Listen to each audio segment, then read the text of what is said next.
Hi beautiful, it's Tan here again today with you on this Astrology, Human Design and Gene Keys channel. And today I want to talk about the top 3 aspects for love at first sight in a synastry chart. So a synastry chart is going to be an overlay of 2 people's natal charts, and I've made an introduction video to how to find your synastry chart. I'll leave a link to that up above in the description box below. So you can watch that and come back and watch this video if you're not familiar with what a synastry chart is. And the synastry chart is not a composite chart, that's something else also different. This video only addresses the synastry between 2 people. And so in this video, I want to talk about indicators of love at first sight. And I also want to clarify what I mean by the term love at first sight in this video as well. So what I'm talking about in this video is that feeling that when you first meet somebody, for the very first time, you get this feeling of romance. It stirs a feeling of romance within you. And of course, because it's a first meeting of somebody, it tends to be an assessment, a quick assessment of another person that brings a romantic feeling to you based on their physical appearance and based on their auras and their energies. So this is not going to really be about an attraction that has to do with something along the lines of compatible life values or compatible visions in life. None of that stuff yet. This is just their energy, their aura, their physical body. And that does say a lot about relationships as well. You know, we have to be attracted on that level as well, and not attracted on that level of just, you know, sexual chemistry, but attracted on that level of romance. This is what I mean by love at first sight here. And this video, when I talk about love at first sight, doesn't include infatuation. It doesn't include obsessions or intensity, dark intensities. It also doesn't include karmic ties or soulmate relations. So therefore, outer planets in astrology like Pluto or Uranus or Neptune or even Saturn, it's not going to be included in this video because those aspects don't show love at first sight.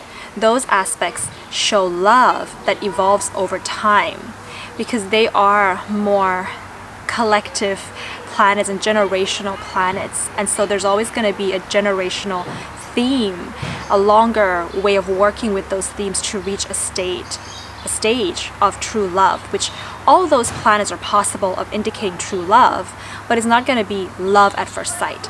So if you have electric, Uranus connections with somebody when you first meet them, that's more about friendships and more about bringing something that's different, therefore creating that electric connection, not love at first sight.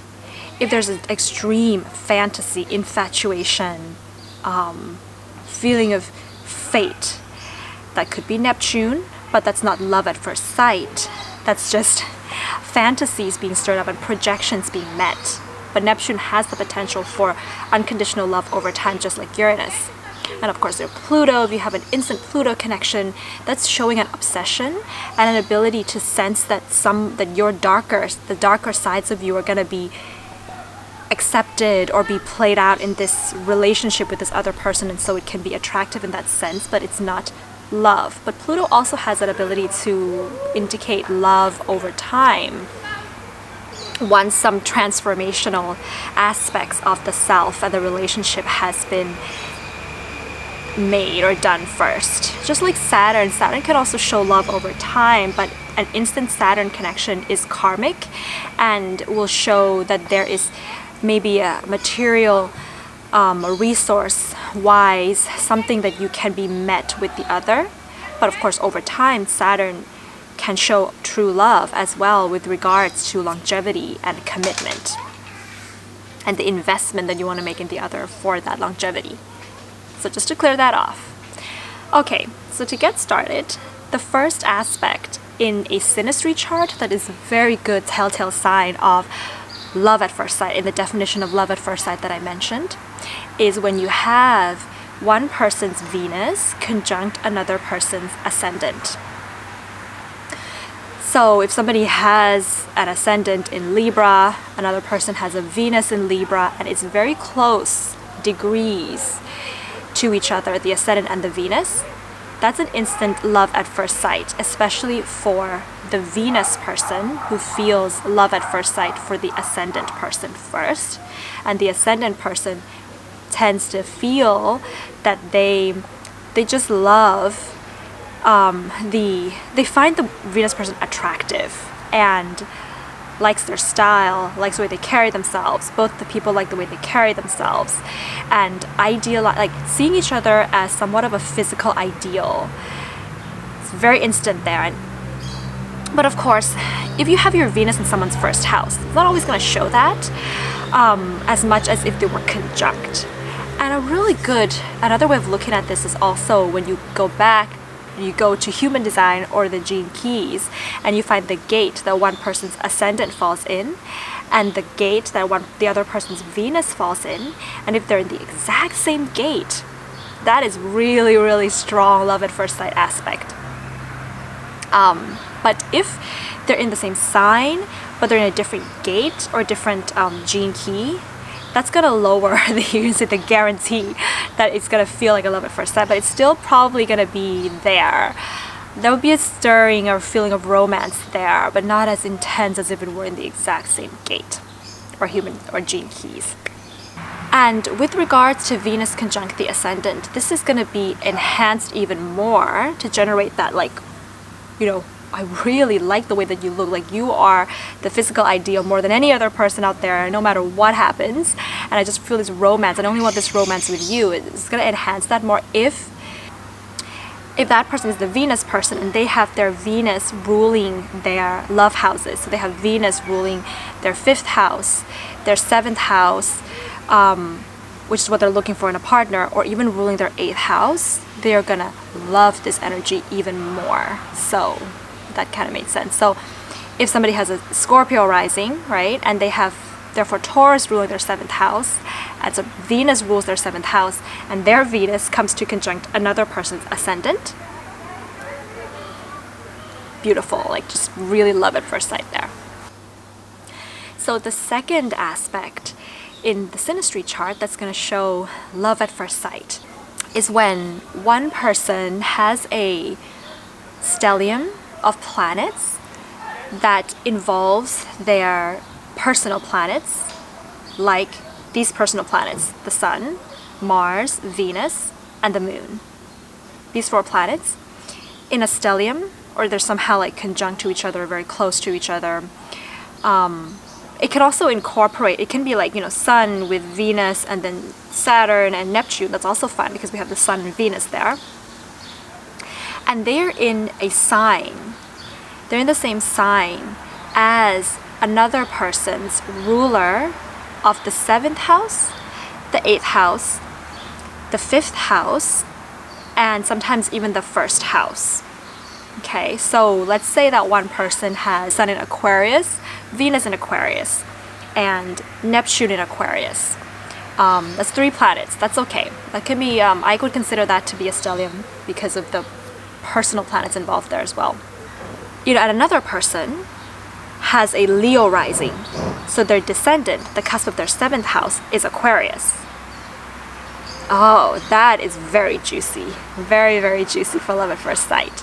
Or the other person, their 8th house is ruled by Aquarius, which means that they would have a Cancer rising.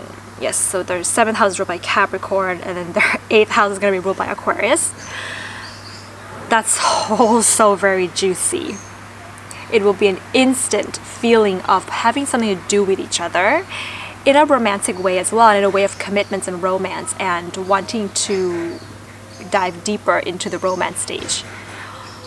Or, the other person has their 5th house being ruled by Aquarius, or they have an Aquarius ascendant. Any of these combinations can generate that love at first sight feeling as well. And we can also have that stellium of planets in Aquarius, the example that I was giving, the Sun, Venus, and Neptune in Aquarius, right?